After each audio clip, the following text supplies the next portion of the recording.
What do you wish you had in high school that kids have today? My son is in his high school's robotics team. They have tons of tools to build robots to compete, including a big machine that cuts sheets of metal based on what digital file you send it. I'd have loved to have had that. When I was in high school, the most advanced tool I had access to was a dot matrix printer. I wowed my classmates with my complex report covers made with word art and highly pixelated graphics. Yeah, I mentor a first robotics team, and this is exactly what I would have wanted in high school. I was a total geek who was terrified of public speaking.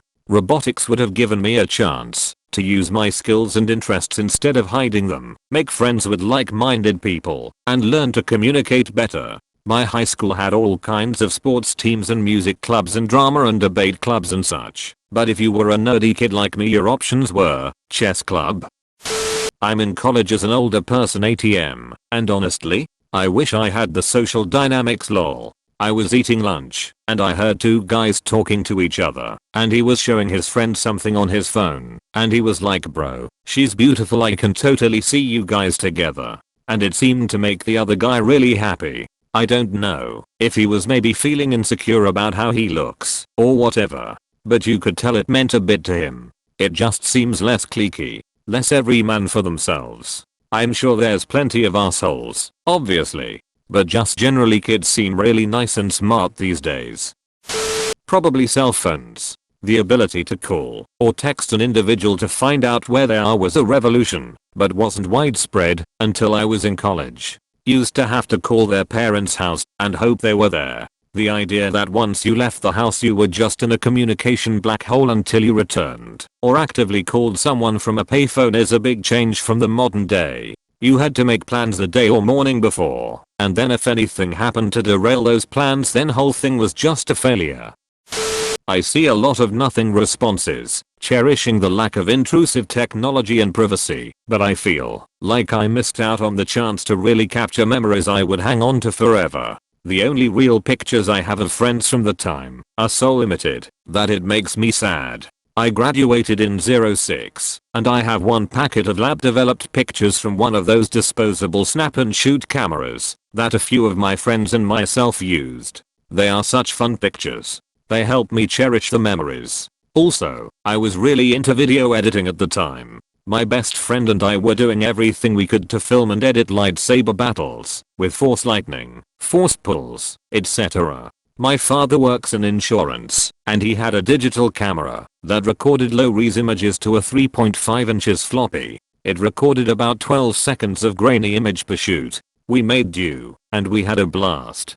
But the idea of having a camera in our pocket that could easily film 4K and enable some truly epic short films? Bummer.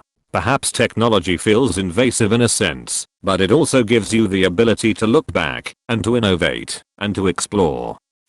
I do understand what you mean. I've only got a handful of hard copy images from when I was in high school that I love. However, as a high school teacher currently, having a camera in your pocket all the time is not as great as it sounds. It's not just the social media access, but a lot of students struggle to remember basic things without photos. There is some evidence to say that the more pictures, the less you actually remember being in that moment, and that is very true for a lot of my students. It also means every argument, embarrassing moment and bad hair day also has a photo to go with it, and that is a massive contributor to the anxiety of students these days. As much as I would love more photos of my high school days, I know I'm much happier with those few I do have than having hundreds of photos from every day of my most awkward years. Nearly endless information at my fingertips. There is so much information out there about how to be a better person and live a better life. How-to videos, grooming tips, relationship advice, etc., safety, and wellness like learning that suicide or domestic abuse hotlines exist, communities for marginalized and minority people, and information that make us better understand the world around us. Yeah, there is a dark side of false information, merchandising, unrealistic expectations that are Instagram influencers and porn, etc. But the benefits greatly outweigh those aspects. I went to high school in the late 80s, BTW. computer classes that actually taught you about computers and how they work / what you can do with them. Not just be handed an outdated book and told go to page 20 and type out and answer the questions. Make sure you use size 12 font, Times New Roman, double spaced. I graduated high school in 2007. They didn't even really teach you how to type. When I got to college, I felt so far behind everyone else, not knowing much about all the fantastic things PowerPoint and Excel could do. Looking back, I realized that my graduating class and the classes in the year ahead and behind me essentially got shafted in part of our education. My town had built a new high school that opened my sophomore year, and parts were still being finished as well. They had upgraded the curriculum too, but a good portion of that newer education wasn't implemented until I was past that point in my education. New computer classes started in freshman year when I was a junior. Hell, we were still using a card catalog in the library freshman and the beginning of sophomore year. I have met very few people my age that ever used a card catalog that I didn't go to high school with. Overall it was a good school and I did get a good education as well as going through a vocational culinary arts class for 3 years. I appreciate what I got for an education. But knowing that my graduating class was pretty much a transition year that was somewhat left behind is a punch in the gut. I wished I could have had an iPad my entire time in school. I have dysgraphia, but when I was in school I just thought I was lazy or stupid. I spent years in remedial reading classes because they thought that's why I was doing my schoolwork. My handwriting was also horrible and every teacher I had from first grade through my freshman year tried to make me their project because they thought they could fix me. After a month they all gave up.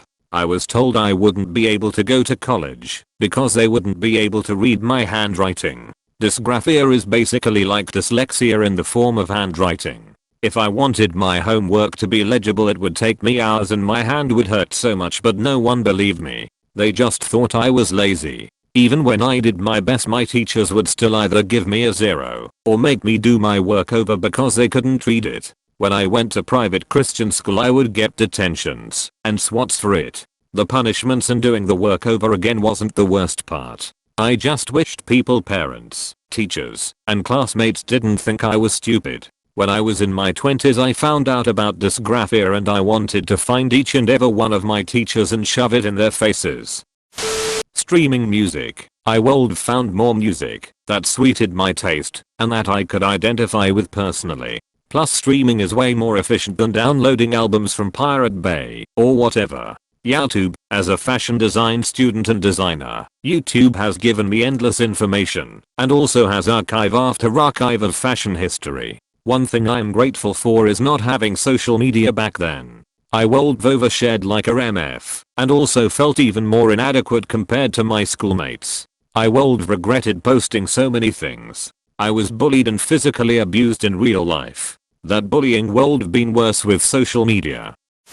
Nothing. I graduated in 06 and I'm grateful we weren't completely online at that point. My Facebook still has pictures of me and my GF taking edgy pictures with my new bow and arrow and cringy shit like that. All that dumb shit we did stayed between friends as either distant memories or rumors at worst. I have so much respect for the younger generations based on what they have to go through, unable to escape the social media machine. Their whole lives documented somehow on the web. Chatting with my friends, almost all of us agree that we may be the first generation who doesn't want to shit all over the younger ones because of how terrible of a job the boomers did. These kids are hopefully going to be a lot tougher than my generation considering these things. If they want to yeet and be lit or whatever, I'm cool with that. Enjoy your time before the adult shit show.